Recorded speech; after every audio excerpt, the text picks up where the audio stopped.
Welcome back. Right now, we are joined by the Utah Museum of Fine Art, where Katie Seastrand was recently named the top museum educator in Utah of the year. Katie is joining us today. I want to wish her a big congratulations on this huge honor. Very well deserved. Katie, thanks for being here today. I feel very, very honored to have this award and was pretty shocked to get it. So yeah, I'm excited to be here and to get to talk more about the museum and all the work we're doing with educators. Well, I'm happy that you're joining us today because as I read through everything that you've done, this was definitely awarded to the right person. So right now, I don't want you to be humble at all. I want you to be able to celebrate what you've done and how you've helped many students across the state. So tell me more about what you have done and why you won this award, essentially. I guess to start, I actually began at the museum about like 6 or so months before COVID struck. And so I originally kind of joined the museum to do our outreach programming. It's just the really fun job to get to go out to classrooms all across the state.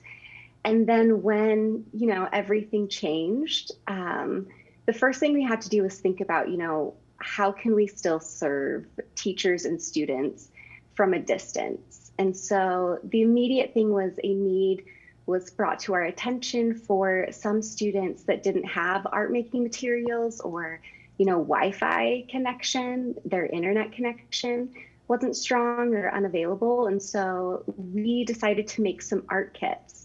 And so we made these kits to go out to students that had a bunch of art making supplies in them, including sketchbooks and pencils and colored pencils and sharpeners and erasers and watercolors, as well as these art cards that we made that, showed an artwork from our collection, but then also had an activity for the students to do that teachers would very easily be able to assign credit for. So students could hopefully, get the credit they needed, as well as have maybe a little bit of an outlet during that time.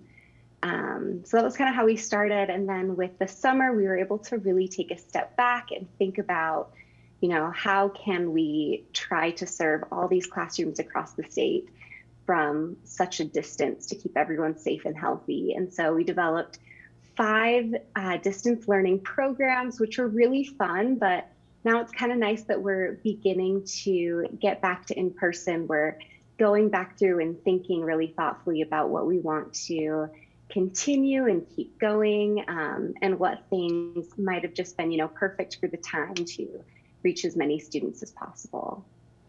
I'm really impressed with how you not only pivoted and made that change that really no one was expecting and you went virtual, but also were able to give students those supplies that they needed so they could do that work at home.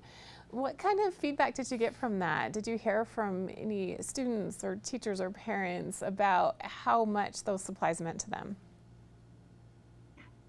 Especially, we're so grateful to, just have the materials, and, just to get them to the students. I think the most important thing that we were able to say with that is that, we care and that these students matter and that art making is important.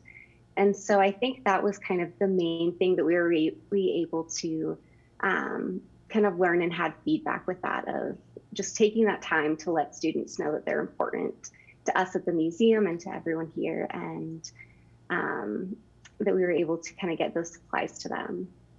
It's very inspiring and heartwarming that you were able to do that. And you mentioned now you've had a lot of different transitions and changes. So what are some of your goals this year in connecting teachers and students to art and to the museum? Are still kind of offering our virtual learning opportunities, but we have reintroduced our in-person programming. So I'm starting to travel around again and to get to see and meet students from across the state and teachers. And it's been really lovely to kind of begin to balance now having both things. But our main thing really is just to still bring the museum to students across the state, whether that's virtual or in person. So it's kind of been our new goal is just figuring out, that balance to best serve teachers. And Katie, I'm curious, you talked a little bit about your beginnings of your career. What made you decide to go from art history to museums and ultimately end up here at the Utah Museum of Fine Art? It's a great question. I actually really kind of struggled with the balance between loving art, but thinking that, it'd be a really great, fulfilling career to work as an educator. I come from kind of a line of educators on my dad's side of the family. So just the importance and value of that work was always really instilled in me.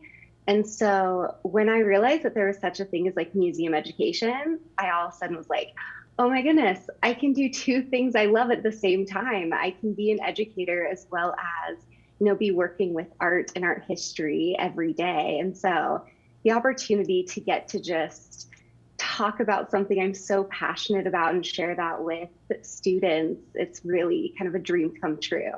I like to kind of joke that like when I'm walking around the museum, it's like I'm just working at my happy place.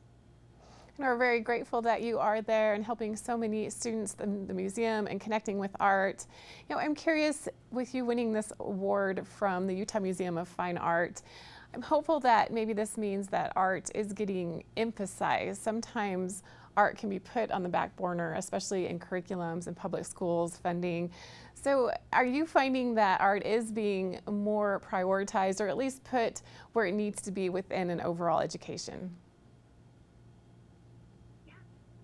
There are, people really seeing and understanding the value of art.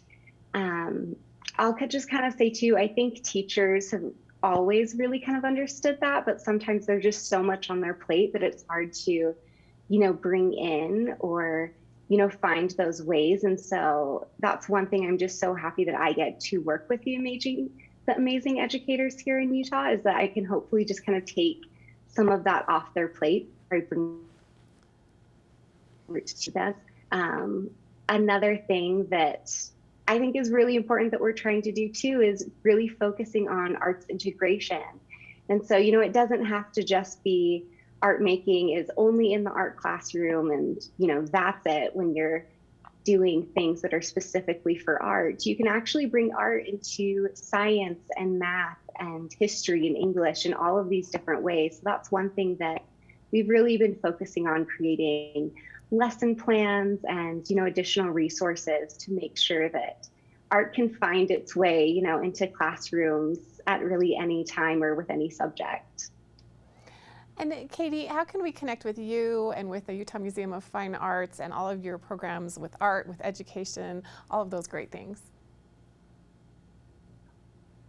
On our website, you can actually kind of find all of our programs as well as contact information. So that's probably the best way to, kind of find that. We also have an educator quarterly newsletter that goes out just 4 times a year, so we're not flooding your inbox. And that's called On the Wall that we send out. So teachers can also sign up for that to learn more about our offerings.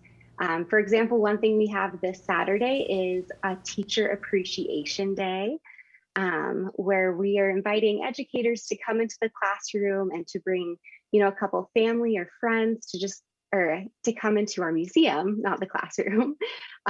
You can come into the museum and just get to experience the art and learn a little bit more about ways that, art and science comes together, as we'll also be celebrating Earth Day. Well, thank you so much, Katie, for joining us today. Appreciate your time, and big congratulations on winning that award of the Top Museum Educator of the Year in Utah. Hope that you'll head to Utah Museum of Fine Arts, find out more about that museum, their educational programs, and really encourage you to visit there. It's a really beautiful place. We'll be back with more right after this.